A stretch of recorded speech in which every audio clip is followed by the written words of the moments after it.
Muxlislar tomonidan savollar keldi. Ya'ni Shara Bulet bilan Nursulton Ro'ziboyev Manguda qachon greplingda kurashadi? Siz qanaqa fikrdasiz aka shunga, greplingga Shara Bulet bilan?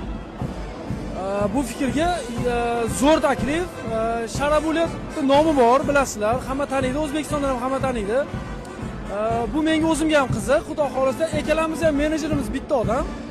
Bu Jasur aka agar chiqsa, shu kelishib qolsa, xudo xolasa bemalol qilsak bo'ladi, xudo xolasa.